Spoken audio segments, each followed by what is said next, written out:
మోంతా తుఫాను మిగిల్చిన నష్టంపై ఎవరూ ఆందోళన పడాల్సిన అవసరం లేదన్నారు ముఖ్యమంత్రి చంద్రబాబు. తుఫాను ప్రభావిత ప్రాంతాల్లో చేపట్టిన చర్యలతో తీవ్ర నష్టతను తగ్గించామని చెప్పారాయన. బుధవారం కొన్ని ప్రాంతాల్లో ఏరియల్ వ్యూ, కొన్ని ప్రాంతాల్లో ప్రత్యక్షంగా పరిశీలన చేసిన ముఖ్యమంత్రి కౌలు రైతులు సహా ప్రతి ఒక్కరిని ప్రభుత్వం ఆదుకుంటుందని భరోసా ఇచ్చారు.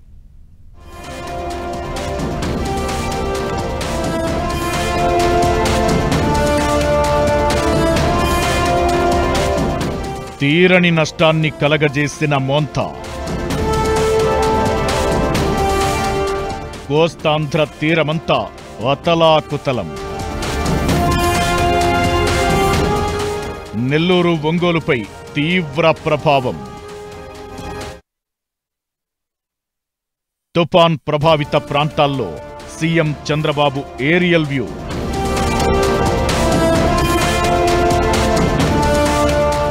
తీరం దాటిన మోంతా తుఫాన్ ఏపీలో తీవ్రమైన నష్టాన్ని కలగజేసింది.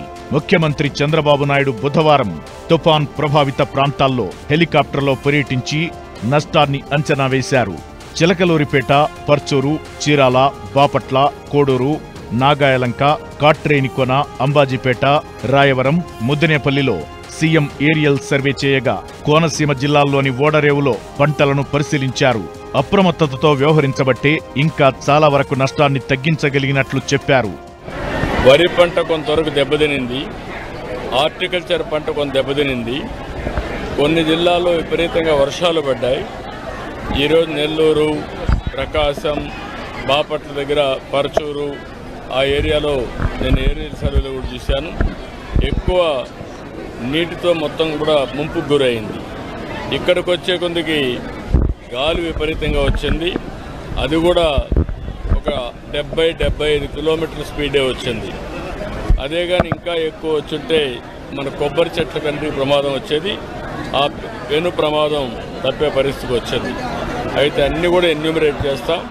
ఇక మోంతా తుఫాన్ ధాటికి విశాఖ ఆర్కే బీచ్ రోడ్ పూర్తిగా మునిగిపోయింది. కోనసీమ ప్రాంతంలో భారీగా పంట నష్టం వాటిల్లడంతో పాటు రహదారులు ధ్వంసమయ్యాయి. ఏలూరు, పాలకొల్లులో వరి పంట పూర్తిగా నేలవాలింది. శ్రీకాకుళం నుంచి చిత్తూరు వరకు విపరీతమైన విలయం చోటు చేసుకుంది.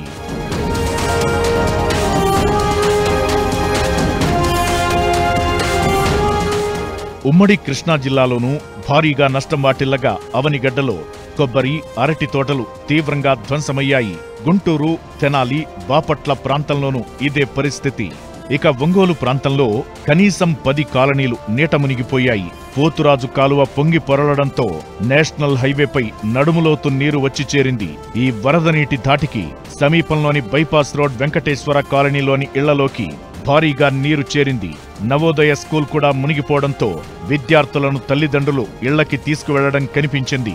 ఒక్క ఒంగోలులోనే 25 సెంటీమీటర్ల వర్షం కురిసినట్లు వాతావరణ శాఖ అంచనా కాగా ప్రకాశం జిల్లాలోని పలు ప్రాంతాల్లో 12 నుంచి 15 సెంటీమీటర్ల వర్షం కురిసింది. నెల్లూరులోనూ ఇంకా మోంతా తుఫాన్ బీభత్సం కొనసాగడంతో చాలా వరకు వాగులు పొంగి పొర్లుతున్నాయి. చాలా చోట్ల వాగులకు గండిపడడంతో రహదారులపై తీవ్ర ఇబ్బందికర పరిస్థితి నెలకొంది.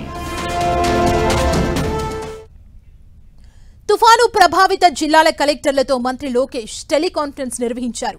ప్రాణ నష్టం, పంట నష్టం, దెబ్బతిన్న నిర్మాణాలపై లోకేష్ ఆరా తీశారు. పంట నష్టం అంచనాలను రూపొందించాలని అధికారులను ఆదేశించారు. 48 గంటల పాటు అధికారులు అప్రమత్తంగా ఉండాలని, రహదారులపై పేరుకుపోయిన బురదను తొలగించాలని సూచించారు. అలాగే తుఫాను ప్రభావిత ప్రాంతాల్లో విద్యుత్తుని పునరుద్ధరించాలని, వంతెనలు, కల్వర్టులను నిరంతరం పర్యవేక్షించాలని ఆదేశించారు. ఇంకా దెబ్బతిన్న చెరువులు, కుంటలు, కాల్వగట్లను పటిష్టపరిచేందుకు చర్యలు చేపట్టాలని అధికారులకు సూచించారు. ముంపు ప్రాంతాల్లో అంటువ్యాధులు ప్రబలకుండా జాగ్రత్తలు తీసుకోవాలని, తుఫాను బాధితులకు నిత్యావసర సరుకుల్ని వెంటనే పంపిణీ చేయాలని అధికారులను ఆదేశించారు.